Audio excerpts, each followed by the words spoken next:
നമസ്കാരം.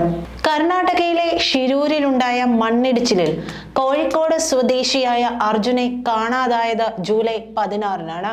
ഇന്നും തിരച്ചിൽ തുടരുമ്പോൾ അർജുനെ കണ്ടെത്താനാകുമെന്ന പ്രതീക്ഷയിൽ കാത്തിരിക്കുകയാണ് ബന്ധുക്കൾ. അർജുനെ കാണാതായ ശേഷമുള്ള ആദ്യ 3 ദിവസത്തിനു ശേഷം സമ്മർദ്ദം ശക്തമായതോടെ നൂതന ടെക്നോളജിയുടെ സഹായത്തോടെ തിരച്ചിൽ തുടരുകയാണ്.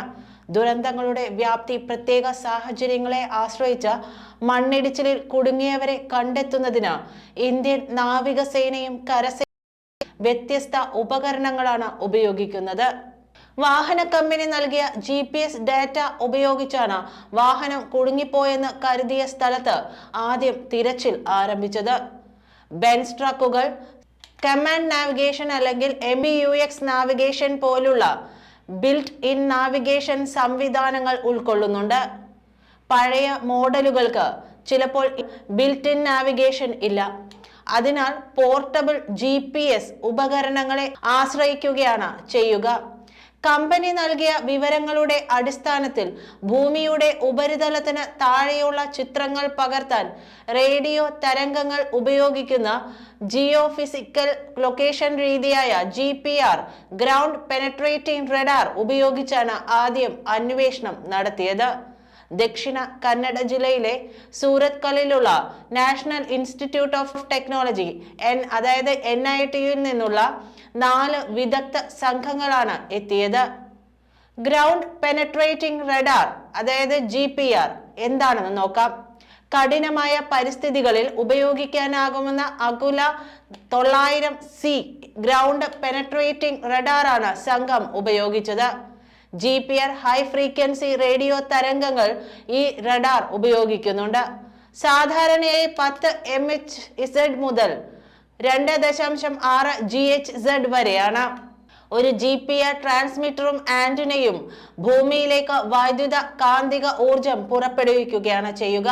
വ്യത്യസ്ത പെർമിറ്റിവിറ്റികളുള്ള പദാർത്ഥങ്ങൾക്കിടയിലുള്ള ഇടങ്ങളിൽ ചെല്ലുമ്പോൾ അത് പ്രതിഫലിക്കുകയോ വ്യതിചലിക്കുകയോ ഉപരിതലത്തിലേക്ക് ചിതറുകയോ ചെയ്യാം. സ്വീകരിക്കുന്ന ആന്റിനയ്ക്ക് സിഗ്നലിലെ വ്യതിയാനങ്ങൾ രേഖപ്പെടുത്താൻ കഴിയും. ഒരു കൺട്രോൾ യൂണിറ്റ് പ്രതിഫലിച്ച സിഗ്നലുകൾ വിശകലനം ചെയ്ത് ഒരു ദ്വിമാന ഇമേജ് സൃഷ്ടിക്കുന്നു. അത് ഭൂഗർഭത്തിൽ വ്യതിയാനങ്ങൾ കാണിക്കുകയും ചെയ്യുന്നു. GPR-ന് അവശിഷ്ടങ്ങൾക്കുള്ളിലെ ശൂന്യത തിരിച്ചറിയാനും കഴിയും. അത് ഈർപ്പമുള്ളതോ കളിമണ്ണ് നിറഞ്ഞതോ ആയ മണ്ണിലും ഉയർന്ന വൈദ്യുത ചാലകതയുള്ള വസ്തുക്കളിലും GPR സിഗ്നലുകൾക്ക് പരിമിതിയുണ്ടാകാം. മഴ പെയ്തുകൊണ്ടിരിക്കുന്നത് പോലുള്ള സാഹചര്യങ്ങളിൽ GPR ഡാറ്റ അത്രയധികം മികവ് പുലർത്തില്ല. നനഞ്ഞ മണ്ണും അതിനിടയിലെ പാറകളും GPR-ന്റെ പ്രവർത്തനം പരിമിതപ്പെടുത്തും. ഡീപ് സെർച്ച് മെറ്റൽ ഡിറ്റക്ടർ സംവിധാനങ്ങൾ, സോണാർ പോലെയുള്ളവയുമായി സൈന്യത്തിന്റെ സഹായത്തോടെ രക്ഷാദൗത്യം പുരോഗമിക്കുകയാണ്. വെള്ളത്തിനടിയിലെ രക്ഷാപ്രവർത്തനങ്ങൾക്കായി ഇന്ത്യൻ നാവികസേന വിവിധ സോണാർ സംവിധാനങ്ങളാണ് സാധാരണ ഉപയോഗിക്കാറുള്ളത്. Side scan, multi beam sonar സംവിധാനങ്ങൾ മുങ്ങിപ്പോയ വസ്തുക്കൾ വീണ്ടെടുക്കാൻ സൈന്യത്തിന് സഹായകരമാകാറുണ്ട്. വിഷ്വൽ സെർച്ച് ടൂളുകൾ എന്തൊക്കെയാണ്?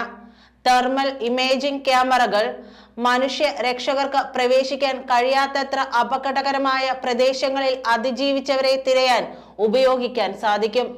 അർജുനെ എത്രയും വേഗം കണ്ടെത്താനും സംഭവിച്ചതെന്തെന്ന് അറിയാനും ISROയും സാറ്റലൈറ്റ് ചിത്രങ്ങൾ ലഭ്യമാക്കുമെന്ന് അറിയിച്ചിട്ടുണ്ട്. മണ്ണിടിച്ചിലിന് മുമ്പ് അവിടെ സ്ഥിരം വാഹനങ്ങളുടെ വിശ്രമ സ്ഥലമാണെന്ന് ഗൂഗിൾ എർത്തിൽ കാണാം. ലോകത്തിന്റെ പല ഭാഗങ്ങളിൽ നിന്നും മലയാളികൾ സമൂഹ മാധ്യമങ്ങളുടെയും മറ്റും പ്രതികരിക്കുന്നുണ്ട്. കർണാടക സർക്കാരിന്റെ ഔദ്യോഗിക പേജുകളിലും കർണാടക ന്യൂസ് ചാനലുകളുടെ യൂട്യൂബ് ലൈവ് ചാറ്റുകളിലും സേവ് അർജുൻ ഹാഷ്ടാഗ് സജീവമായി. സംസ്ഥാന കേന്ദ്ര സർക്കാരുകളുടെ കൂട്ടായ പരിശ്രമം വിജയം കാണുമെന്നും അർജുൻ തിരിച്ചെത്തുമെന്നുള്ള പ്രതീക്ഷയിലാണ് ഏവരുമുള്ളത്. നന്ദി.